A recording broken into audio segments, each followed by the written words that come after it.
order to understand and find our way in the present, we need to investigate our past and find the courage to own it. And only then will we be able to advance with our heads held high in the direction that we know is the right one, true to ourselves and of our personal understanding of life as we see it. And bingo, that's what it's all about. We are on Awake Radio. This is Luca Mino joining you again for Learn to Unlearn. And what I say in the intro is really, really true. And I wanted to talk about it a little bit today in more detail and to show people that are awakening, people that are opening their eyes for the first time and beginning to realize what's really going on.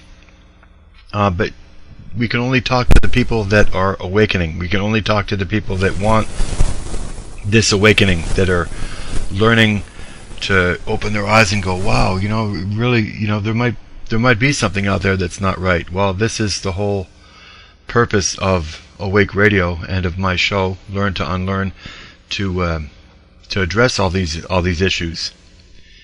And it's really time to learn to unlearn, as my show is called. And it's time to start to be able to see a different reality than our own, even if it goes against everything we believe in. And people say, yeah, right, that's not possible. You don't think it's possible? Well, that's what we're here for. We're going to try it. The mind is like a parachute, says Frank Zappa and others. It only works when it's open. And this saying's been with me for a long time now, and it really scolds me at the best of times, telling me to, learn to unlearn and to stay focused on what my journey is and what I can contribute to society. Time and time again, I find I'm slapping myself on the wrist, telling myself, no, that's what you think, rather than keeping an open mind and a challenged mind, realizing that, I'm here for a good reason. I'm here for a purpose. We all have a purpose in life. We're not here to just work and die. No matter how much we think we know, there's always going to be more to learn. And so it is with evolution and the bettering of oneself, I think. And I'm writing this to myself this morning while I'm getting ready for my show, and in an effort to really understand where I put myself in the scheme of things, choosing my battles wisely, getting better at those things that I promised myself to educate on, and educate myself on especially, and to share the knowledge that I have with the world. So I found out the way it works for me. The more I speak about me and what I think I know, the less room I leave for other people and their teachings that I'm supposed to be getting. The more ego there is, the less your mind's going to be open to accept other teachings from other people. So basically, the less that I speak, the more I will listen. Which reminds me of a beautiful and powerful Indian proverb. It's a native proverb from the original people here. The tongue weighs so little, it's amazing how few of us can hold it. Of course, this doesn't apply to my radio show, because if I didn't talk, there wouldn't be anything happening, but we know what we're saying. And also, I will try to remember that when something really bothers me or upsets me, it's a teaching trying to present itself to me. And I really need to learn from that. The elders say that when you're really pissed off at something, when something really, really pushes your buttons, it's because it's meant for you to learn something from it. So, there's a really good meme going around social media that says, I applaud all people out there that can change their understanding without having a temper tantrum when they're presented with information that contradicts their previous beliefs. See, that's how we have to think, I believe, because the awakening is really, really important. We've been lied to straight up. We've been lied to for hundreds of years. And it's really bad. And that's true. We've been lied to constantly through time, over and over and over again. But since they did that with the original people here, the natives, why would it be any different today? They don't have any remorse over what they did, obviously. Things are not changing. And all of a sudden you find out that we're, like I always like to say, we're the Indians of the 21st century. We're the ones that they're, doing soft genocide on. And you can prove it when you open your eyes and you look around and you decide to learn about history. It's very obvious. They do things against us, and then they stand there and they look at you and they lie about it. And I got some really good examples for us, for the people just waking up. Consider the facts just about World War II by itself, okay, for starters. We were lied to about the 6 million figure in the concentration camps. The amount that came up to 271,307 by the Red Cross in the 80s. The truth is out there. We were lied to about the royal family being British. They're not, far from it. With their real name, Saxe-Coburg-Gotha, they're Prussian by descent. And they changed their name to Windsor from the castle in 1917. The truth is out there. We were lied to about Auschwitz, the concentration camp in Germany. And I got a really good quote. We all know the famous image of the Auschwitz concentration camp and the railway line that runs into and out of it. To us it represents something like the gate to hell. But hidden from us is the truth. This railway line was actually an American railway line. It was laid by an American company, the Harriman brothers, on behalf of Uncle Sam.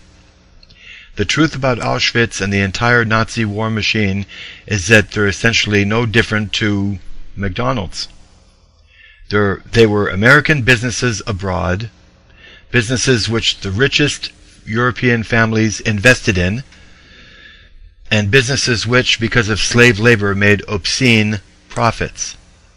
At that time during the war, if we were asked for the Nazi headquarters address, it would be 39 Broadway, New York, New York. Prescott Bush took these profits from all of the slave labor and then placed them in a blind trust, which later financed the Bush political dynasty, which, as we know, produced 2 presidents, not one, of these United States, his son George Herbert Walker Bush and his grandson George Walker Bush.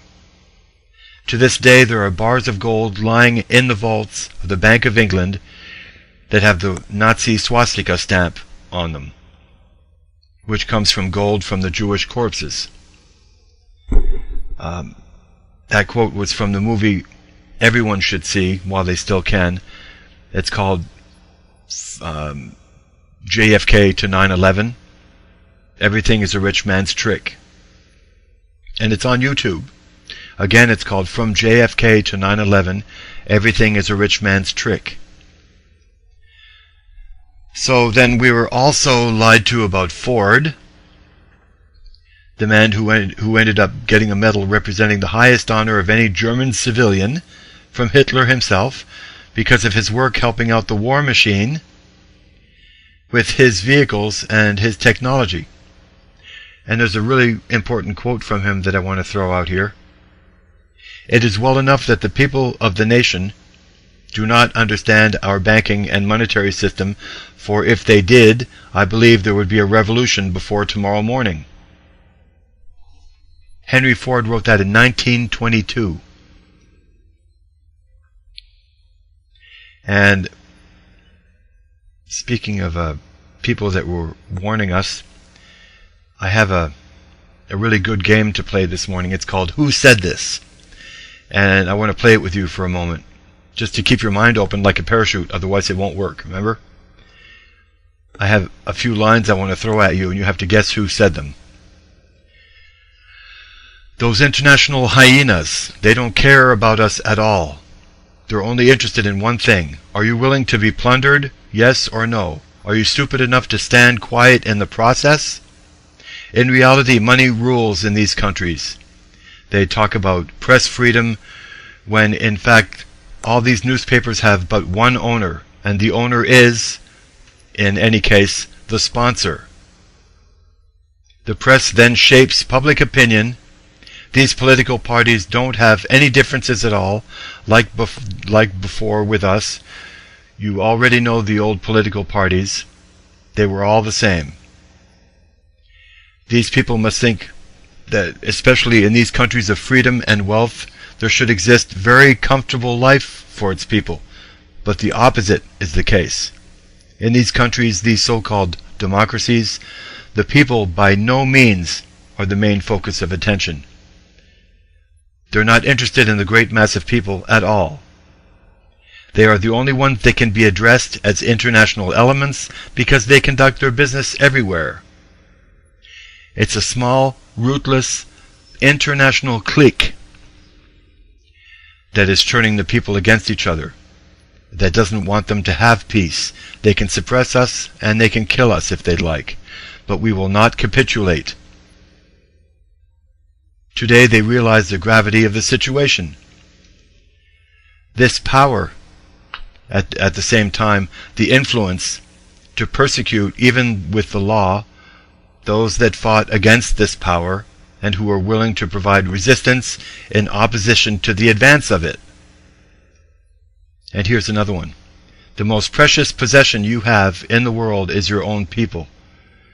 And for these people, and for the sake of these people, we will struggle and we will fight, and we will never slacken. We will never tire, and never lose courage, and never despair. Rise up and unite against your common enemy that seeks to destroy you. The truth fears no investigation. Can you guess who said that? Hitler said it. That's right. Hitler. The truth is slowly coming out, but only for those who let it. And you can verify all of this on the internet. You just have to be careful what links you come up to, and once you learn how to navigate and how to trust people and how to get information from people, you know which links and which sites are, either spreading disinformation or misinformation. Don't believe me, as I always say. Do your own research and find out why you're here and what your role is in awakening the masses. This is mine, and you have one too. If you're listening to Awake Radio, you must. And now we're going to have a little fun, because I saw an ad on TV yesterday, and it just blew me away. And I have to speak of one of the runners for president, Ted Cruz, and I even put this message on his wall on Facebook as a comment, probably 4 or 5 times, because this is really important. Once you're not brainwashed anymore, once you do your homework for 25 to 30 years like I have, you tend to know the little flag signs, the little words that they use to twist and bend the truth. Well, this is a farce. And I say farce because most educated people know that it's just a game by now, these elections. And they have already selected the person that they want, the puppet that they want. Anyway, Ted Cruz gives us his real IQ level in about a 30-second commercial, asking the people to vote for him. And I have to play this clip for you. And please listen carefully, because I'm going to be dissecting this paragraph after paragraph after this clip is over. It's really important, and we'll go through it together. Have a listen. Under President Obama and Secretary Clinton, the world is more dangerous, and America is less safe. If I'm elected to serve as Commander-in-Chief, we won't cower in the face of evil. America will lead. We'll rebuild our military. We'll kill the terrorists. And every Islamic militant will know, if you wage jihad against us, you're signing your death warrant. And under no circumstances will I ever apologize for America. I'm Ted Cruz, and I approve this message. I'm Ted Cruz, and I approve this message. Okay? You heard it. And when it's written out, it's a lot easier to understand, but maybe I'll play it again after I dissect this. This is really important. Let's go through this 30-second asinine clip, one paragraph at a time, okay? In the first paragraph, notice the red flag words like dangerous and less safe. America's, under President Obama and Bill Clinton, America's more dangerous and less safe, okay? Those words, they're promoting fear-mongering, and they're asking our endorsement for the moronic sleeping public, the ones that buy this crap, along with our military buildup in order to achieve their goal, which is never-ending, perpetual war. In the next paragraph, he says, we won't cower in the face of evil? And I'm going, what evil is that? Oh, you mean the United States? Seeing as we are the ones attacking all the countries you hear about on TV for their resources, and according to more and more sources, we are the evil ones, and conveniently blaming others seems to be an agenda, but that's coming up soon here. With words like lead and rebuild our military, again, he's kissing ass and he's asking for our endorsement by brainwashing the masses to think that we lead. We're not leaders by any means. Oh, well, we lead in the number of incarcerated citizens per capita. Yeah. We lead in the number of countries we invaded and the amount of people we killed since the end of World War II. 50 plus and 20 to 30 million people, respectively. And here's my favorite. We'll kill the terrorists. Well, I'll be damned. I said to myself, okay, well then you're going to have to kill us, because we're the terrorists in this country. We're the ones assaulting others. And according to another source that I have a link, a special link to, that I seem to be coming back to that one a lot. It's a quote by a U.S. intelligence officer. He says, quote, every single terrorist attack in the U.S. was a false flag attack. Okay, what's a false flag attack? For the people that might not have heard that before, a false flag attack is an event that you invent yourself, you carry out yourself, and then you point the finger to somebody else, you know, from a country that you want to invade for gold or for oil or for drugs, like Afghanistan or Iraq, and you lie about it. Well, that means all of them, all the false flags. Right off the top of my head, Gulf of Tonkin, Operation Mongoose, Pearl Harbor, Waco, Sandy Hook, Oklahoma City, Boston bombing, Charleston, San Bernardino, and of course 9/11. In other words, we create them in order to blame others, to excuse, you know, for the excuse to go bomb them to smithereens and then steal their resources.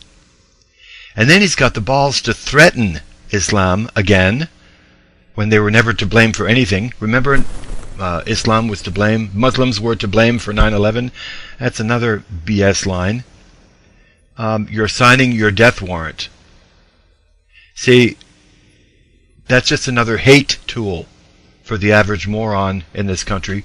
It's a hate phrase to make us hate each other. That's what they want. Divide and conquer. If you know about divide and conquer, that's exactly what it is. And then you get the kicker. Under no circumstances will I ever apologize for America. That, ladies and gentlemen, seals his IQ level. We will keep on attacking innocent countries and killing innocent people and stealing everything they have, and under no circumstances will we apologize for it. Exactly what they did to the original people here, the Indian, and they're proud of it. And then he ends with Ted Cruz. I'm Ted Cruz, and I approve this message. And I said to myself, you know, can you expect any less? You know, like, you approved the message. You know, once an idiot, always an idiot, right?